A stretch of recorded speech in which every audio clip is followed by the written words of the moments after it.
Jadi kitab suci itu bukan harus dihafal sebetulnya. Dan kita bangga ketika anak kita bisa hafal 1 juz, 2 juz, 3 juz, apalagi kalau hafal 30 juz. Padahal dalam teori belajar, hafal itu tidak termasuk keterampilan berpikir. Hafal itu justru termasuk cara berpikir yang paling rendah. Betul nggak? Nah, Quran itu secara syariat, yes, bahasa Arab. Tapi secara hakikat itu bahasa Tuhan, bahasa Rob. Jadi mengerti bahasa Arab saja belum cukup untuk memahami Al-Quran kalau tidak mengetahui bahasa Rob, bahasa Tuhan. Karena aslinya bahasa Tuhan. Nah, karena lahirnya di tanah Arab, ya, maka ya secara syar'i jadi ada bahasa Arabnya. Kita nggak ngerti bahasanya dan kita membacanya keras-keras lagi pakai speaker. Yang baca aja nggak ngerti, apalagi yang denger gitu.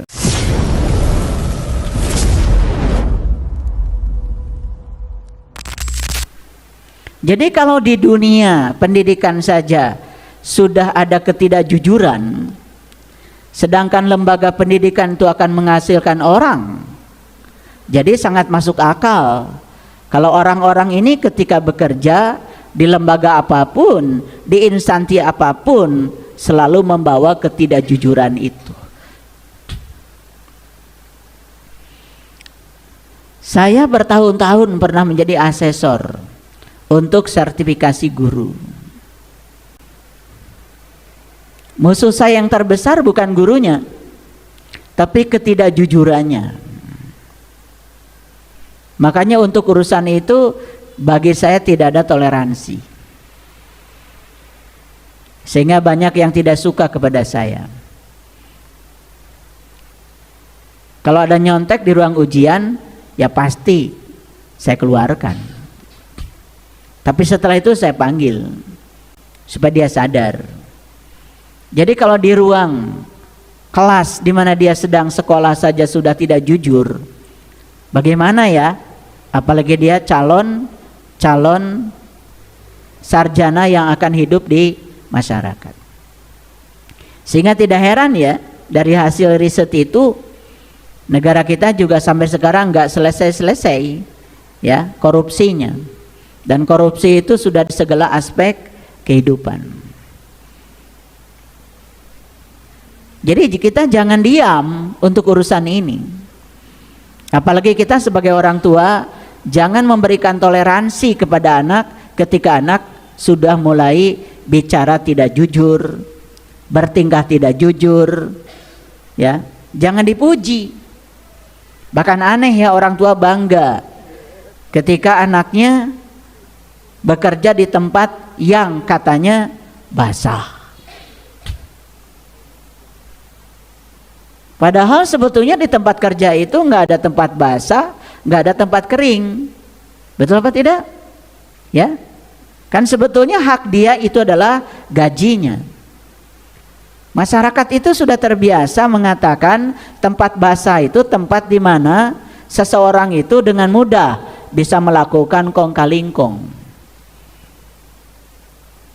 Disitulah terjadi yang namanya kolusi.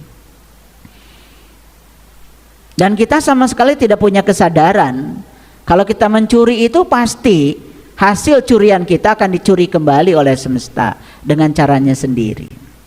Karena itu hukum alam. Inilah topik kita hari ini. Saya akan berbicara secara gamblang tentang kenapa di dalam kehidupan ini ketidakjujuran begitu mendominasi. Bahkan di lembaga-lembaga yang disebut sebagai lembaga di mana di sana katanya ada moralitas. Bahkan kita melihat di situ malah justru ya ada keparahan soal moral. Bahkan sekarang banyak isu ya. Bahkan di kegiatan-kegiatan yang disebut suci pun Di situ masih ada kolusi, masih ada korupsi. Bahkan di tempat-tempat yang katanya di situ ada perjalanan spiritual, perjalanan suci, itu pun dinodai. Bahkan pelecehan seksual kerap terjadi di tempat-tempat yang oleh masyarakat sangat dihormati tempat itu sebagai tempat dan lembaga suci. Mari kita berbicara fakta. Mari kita berbicara kenyataan. Tentu saja kita harus menerima kenyataan itu, tetapi bukan berarti kita harus setuju. Menerima tidak identik dengan setuju. Kita terima dulu kenyataan ini, ya, tetapi kita tentu saja tidak boleh setuju dengan hal yang semacam itu. Dan oleh karena itu, karena kita tidak setuju, maka kita harus memulai dari diri kita sendiri, dari keluarga kita, dari hal yang kecil saja dulu.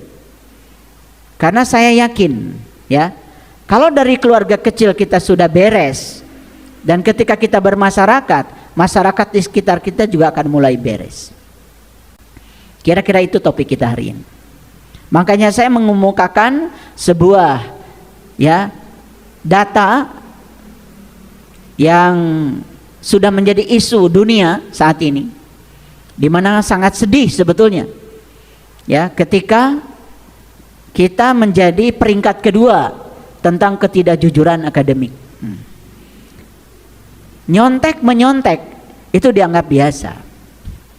Saya, ya, kalau memberikan kuliah dan saya ngasih tahu bukunya ini loh sumbernya, saya kasih tahu pada mahasiswa, dan mahasiswa kita pasti akan bertanya, Pak, boleh nggak di copy? Di Jepang, ya, negara yang memproduksi mesin fotokopi, memfotokopi karya orang lain itu haram. Di tempat di mana mesinnya dibuat. Di kita kopi mengkopi itu dianggap biasa.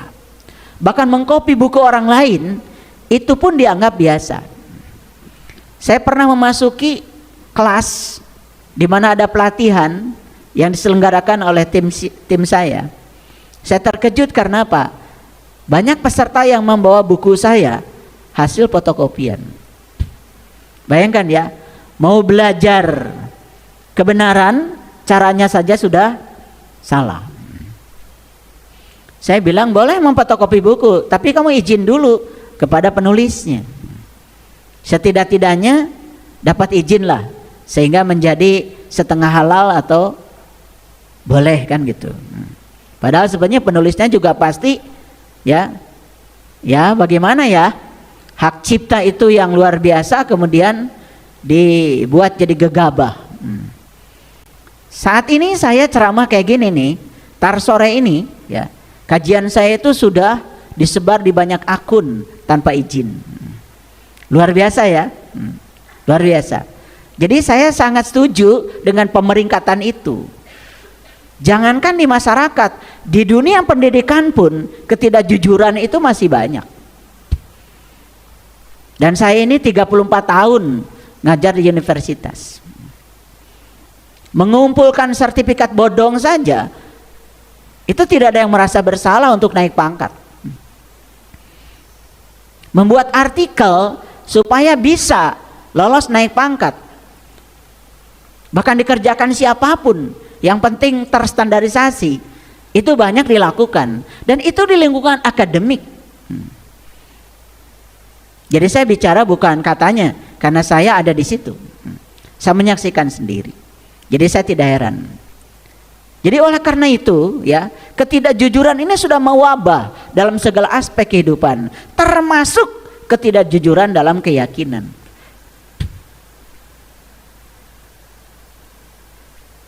Makanya judul kita hari ini, ya, saya akan menunjukkan bahwa semua kitab suci, apapun kitab sucinya, karena saya sudah belajar semua kitab suci. Saya belajar kitab sucinya leluhur kita dari Pangestu yang namanya Sasangka Jati. Saya belajar kitab sucinya yang sangat tua, yang sangat kuno dari China, yang disebut dengan kitab Tu Teaching itu. Jadi ajaran Tao. Saya belajar kitab-kitab dari Hindu, Mahaguru. Saya belajar Dhammapada. Saya belajar Injil. Dan saya yang paling utama adalah belajar Al-Quran. Karena itu pedoman hidup saya. Saya belajar Al-Quran 4 jam semalam. Jadi kalau jam 1 saya bangun, saya belajar Al-Quran. Dan saya akan tunjukkan bahwa kitab suci itu semua mengajarkan cara berpikir, terutama cara berpikir yang logis. Itu judul kita hari ini. Dan saya akan tunjukkan fakta-faktanya. Jadi sangat masuk akal, karena Nabi Muhammad dalam sebuah hadis mengatakan, agama itu akal dan tidak ada agamanya bagi yang tiada berakal. Jadi kitab suci itu bukan harus dihafal sebetulnya. Dan kita bangga ketika anak kita bisa hafal 1 juz, 2 juz, 3 juz, apalagi kalau hafal 30 juz. Pasti ya ada yang mendekati untuk jadi mantu. Padahal dalam teori belajar, hafal itu tidak termasuk keterampilan berpikir. Hafal itu justru termasuk cara berpikir yang paling rendah. Saya sering mengatakan ya ini, karena saya sebagai seorang pendidik, jadi saya tahu itu. Jadi secara psikologis ya, menghafal itu termasuk tingkat berpikir yang paling rendah. Mengingat itu yang paling rendah itu. Karena di atas itu ada yang namanya memahami, di atas itu ada yang namanya menerapkan, di atas itu ada yang namanya menganalisis, di atas itu ada yang namanya mengevaluasi, di atas itu ada yang namanya mensintesa. Sehingga dari analisis, evaluasi dan sintesa itu yang disebut dengan high order thinking. Itu yang disebut dengan berpikir tingkat tinggi, dan itu yang dibutuhkan dalam hidup. Hidup ini tidak bisa diselesaikan dengan hafalan, karena hidup ini harus diselesaikan dengan cara berpikir. Jadi harusnya dunia pendidikan itu ya meningkatkan keterampilan berpikir, bukan menjejali anak didik dengan hafalan. Yang tidak masuk akal lagi, ya mohon maaf, banyak sekali tradisi yang mungkin dianggap benar. Contoh ya, kalau orang membaca, saya mau nanya, tujuan membaca apa? Kan tujuan membaca itu si pembaca ingin tahu yang dia baca, betul nggak? Makanya di atas membaca ada lagi yang namanya menyimak, betul? Sekarang membaca Al-Quran aja misalkan, kan Al-Quran itu surat. Quran surat Al-Fatihah, Quran surat Al-Baqarah, Quran surat Al-Imran. Dulu waktu kecil saya tanya sama ayah saya, kenapa Quran ini kok beda dengan kitab yang lain? Kalau di kitab yang lain itu bab, ayat. Quran itu beda. Jadi Quran itu surat. Coba kita pikir, yang namanya surat itu kan pasti di dalamnya ada pesan. Siapa yang kirim surat? Ini yang kirim surat adalah Allah. Masa kita nih sebagai hambanya Allah tidak merasa bangga dapat surat dari Allah? Memang surat ini pertama kali jatuh pada Nabi Muhammad, tapi kita kan sudah mengakui Nabi Muhammad sebagai Rasul kita, teladan kita, betul? Berarti surat itu akan jatuh kepada siapapun yang mau mengikuti Rasulnya. Sampai sini ngerti ya? Jadi Quran itu surat ya, sadar nggak? Sadar ya? Nah, kalau surat dibaca berarti kita ingin tahu isi surat, betul nggak? Ingin tahu isi surat kan? Nah, siapa yang ingin tahu isi surat? Kan hanya si pembaca. Perlu nggak kira-kira itu surat dibaca keras-keras pakai speaker? Yang benar. Karena kita ini berpikir logis, jadi banyak sekali pertanyaan logis saya sampaikan supaya nanti kita jadi pinter. Ulangi pertanyaannya. Jadi kalau kita membaca surat berarti kita ingin tahu isi surat. Yes, oke. Perlu nggak kita membaca suratnya keras-keras? Oke.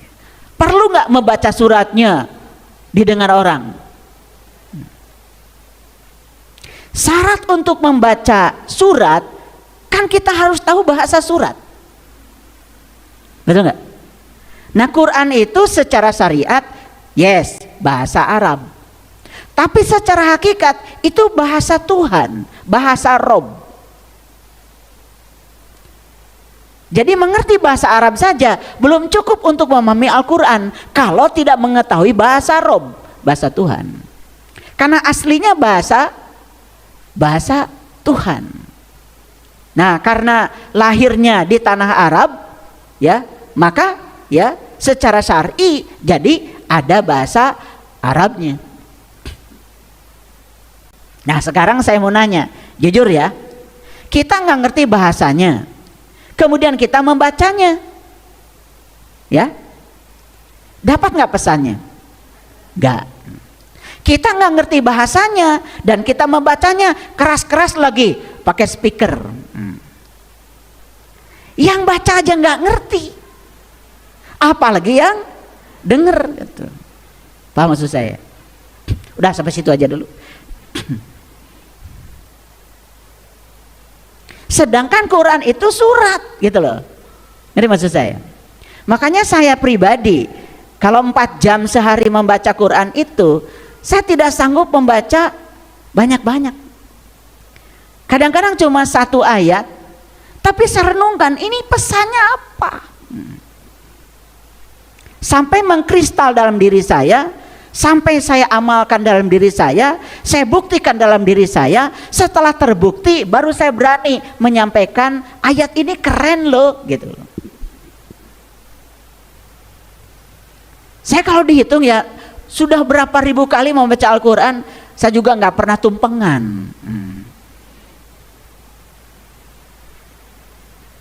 Bukan tidak penting, karena tumpeng itu kan simbolik aja sebetulnya. Warnanya kuning keemasan, menandakan pencerahan. Betul nggak? Ya? Di bawahnya kan berantakan tumpeng itu. Tuh, ada urap, ada telur, betul nggak? Berantakan bawahnya. Tapi makin ke atas makin meruncing, sampailah di puncaknya tumpeng itu. Di situ ada 1 titik, dan titik itu pertemuan semua jalan. Jadi kalau saya tarik garis dari bawah ke atas, terus ke atas, maka semua garis akan bertemu di 1 tempat, dan tempat itu diberi nama titik. Itulah puncaknya tumpeng. Jadi artinya kita nggak boleh usil sama jalan yang lain. Karena kalau kita tekun di jalan manapun, akan sampai di 1 tempat yang namanya titik. Itulah pertemuan semua jalan, pertemuan semua garis. Ketika sampai di titik itu di puncak, akan jadi indah. Gak ada lagi cerita, ya cerita menyalahkan keyakinan orang lain, apalagi menghancurkan tempat ibadah orang lain. Gak ada lagi cerita itu. Nah, ini kita ini keseringan sebetulnya, ya, keseringan bikin tumpeng tapi nggak tahu isinya. Makanya kalau tumpeng itu harus naik ke atas, jangan di tempat yang berantakan itu, ya, sampai di puncaknya. Nah, sampai di puncak itu maka kita akan melihat pemandangan yang indah. Pernah nggak menapakuri tumpeng? Iya. Hanya bertanya kenapa tumpeng warnanya kuning aja, sampai sekarang nggak bisa jawab. Coba bayangkan. Karena kita tidak mau berpikir logis. Padahal leluhur kita itu menyampaikan sesuatu tuh pasti ada pesannya. Sampai sini mengerti? Oke. Jadi kitab suci itu mengajarkan cara berpikir logis. Jadi kitab suci itu bukan mengajarkan hafalan. Bukan untuk dihafal secara membabi buta, lalu kita menjadi fanatik buta. Bukan itu. Tapi lihat cara berpikirnya. Nah, saya beri contoh sederhana aja. Ini sangat sederhana. Hampir semua perintah tentang ingat kepada Allah selalu diawali dengan perintah haji. Logis nggak? Logis apa tidak?